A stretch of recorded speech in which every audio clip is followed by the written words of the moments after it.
मैं अपने समाज को जगाने का काम कर रही हूँ और हम निरंतर ये प्रयास कर रहे हैं अपने संगठनों के माध्यम से, अपने छोटे छोटे सोशल मूवमेंट्स के माध्यम से कि हम अपने लोगों को अगर वो नहीं पढ़ा रहे हैं तो हम उनसे शिकायत कब तक करते रहेंगे। नई शिक्षा जो नीति लाई गई है वो बिल्कुल हमारे जो लोग हैं उनके विरुद्ध है। वो नई शिक्षा नीति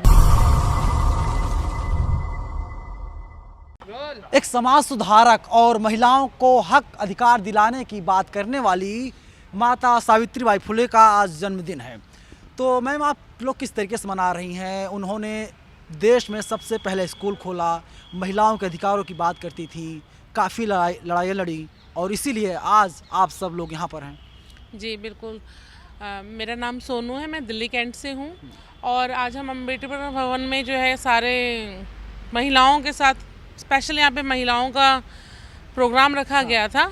माता सावित्रीबाई फुले जी की जन्म जयंती जो है यहाँ पे जो मनाई जा रही है, क्योंकि हमारे खास करके अगर मैं बात करूँ शोषित, वंचित और दलित समाज की जो महिलाएं हैं, जिनको आज भी हमारी बहुत सी ऐसी महिलाएं हैं जो कि अपने हक अधिकारों को नहीं जानती हैं, अपने महापुरुषों से और जितने भी हमारे समाज में शिक्षा की देवी जैसे सावित्रीबाई फुले या माता रमाबाई हैं या फातिमा शेख, जिनको नहीं जानती हैं, उन तक ये मैसेज पहुँचे, उनको जानकारी हो कि हमारे समाज में कैसी कैसी महिलाएं हुई हैं और उन्होंने हमारे लिए क्या क्या हक अधिकार का काम किया है। इसीलिए हमने ये आयोजन किया गया है। लेकिन सवाल ये भी उठता है ना कि सावित्रीबाई फुले या ज्योतिबा फुले या फातिमा शेख जैसे तमाम जो क्रांतिकारी हैं, उन लोगों के बारे में नहीं बताया जाता, नहीं पढ़ाया जाता। पढ़ाया जाता है माता सरस्वती, उनके पास 4 हाथ थे, अलग अलग काम थे उन हाथों के।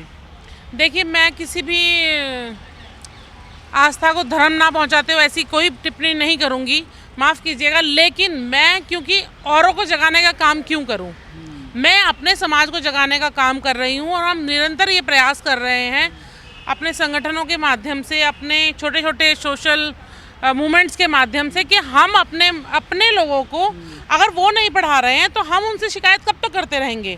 हम खुद अब कोशिश कर रहे हैं कि हम अपनी मलिन बस्तियों में जाके हम अपने यहाँ तक कि पढ़े लिखे लोगों को भी नहीं जानकारी नहीं है, हम अपने पॉश एरिया में भी जहाँ भी हमें मौका मिलता है कोई प्रोग्राम करने का किसी भी तरह से, तो हम अपने लोगों को, अपने बच्चों को, अपने घरों में हम अपने महापुरुषों को, अपने क्रांतिकारी महिलाओं को हम खुद पढ़ाएंगे और उनको जागृत करके ही रहेंगे। लेकिन सरकारें जो हैं, आजकल की सरकारें नहीं चाहती कि जो बहुजन समाज है, जो बहन बेटियां पढ़ाई लिखाई कर सकें, क्योंकि जब पढ़ेंगी तो हक और अधिकार की मांग करेंगी, हक और अधिकार के लिए लड़ाई लड़ेंगी। इसीलिए सरकार जो है शिक्षा को लेकर के कोई बेहतर काम नहीं कर रही है। मानती हैं आप इस बात को?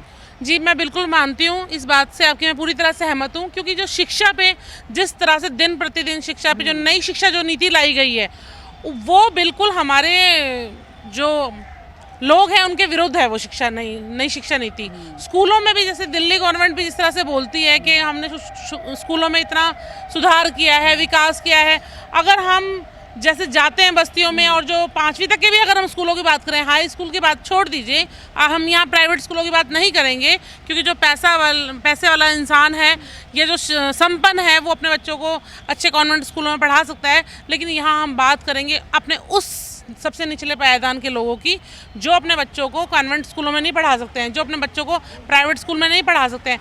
लेकिन गवर्नमेंट स्कूल का हाल इतना बुरा है कि एक एक क्लास टीचर 5-5 कक्षाएं संभाल रहा है। तो सोचिए कि वहाँ क्या शिक्षा वो उन बच्चों को मिल रही होगी। हमारे बच्चों के फीसें इतनी महंगी कर दी गई हैं, सब्सिडी ख़त्म की जा रही है बच्चों की, आरक्षण तो जो बच्चों को आरक्षण के तहत जो चीज़ें मिलती थी उसको भी दिन प्रतिदिन किसी ना किसी तरह से ख़त्म किया जा रहा है। और इस वजह से जो शिक्षा है उसका ढांचा को बिल्कुल अस्त व्यस्त कर दिया गया है। अब जो नई शिक्षा नीति आई है वो भी हमारे लिए बेहतर नहीं है। देखिए, मैं आपको एक तस्वीर दिखाऊंगा, आप इस तस्वीर को देख लीजिए। बाबा साहब की मूर्ति है और किस तरफ निशाना जो उंगली उठाएं किस तरफ है, संसद तरफ है, शायद तमाम लोग नहीं जानते। और बाबा साहब ने कहा था कि शिक्षा उस शेरनी के दूध के समान है, जो पिएगा वो दहाड़ेगा। आखिर में क्या अपील करेंगी जो बहुजन समाज की बेटियां हैं उन लोगों से आप? मैं आपके चैनल के माध्यम से सभी अपनी बहनों को यही कहना चाहूँगी कि आपके महापुरुषों को पहचानिए, उनको पढ़िए, अंधविश्वास, पाखंड, ढोंग, इन सब चीज़ों को आप त्यागिए। बाबा साहब का उंगली का इशारा जो अभी आपने कहा, वो हमें इशारा करता है कि हम शिक्षित हो जाएं, संपन्न हो जाएं और फिर शासन सत्ता की तरफ भी हम अग्रसर हो जाएं और शासन पे राजनीति में भी अपनी भागीदारी मेरी बहनें जो हैं सुनिश्चित करें और अच्छे अच्छे पदों पे वो स्थापित हों। लेकिन उससे वो तभी कर पाएंगी जब वो शिक्षित होंगी, मजबूत होंगी और अपना हक और अधिकार जानेंगी तभी। तो आप लोग किस तरीके से आज बर्थडे मना रहे हैं, क्योंकि भारत की प्रथम महिला शिक्षिका हैं? आप लोग कमेंट बॉक्स में अपनी राय आप लोग ज़रूर दीजिएगा और किस तरीके से मना रहे हैं इसको भी आप लोग ज़रूर बताइएगा। कैमरा पर्सन आशीष के साथ मैं नवीन कुमार नंदन, इंडिया इंटरनेशनल न्यूज़, दिल्ली।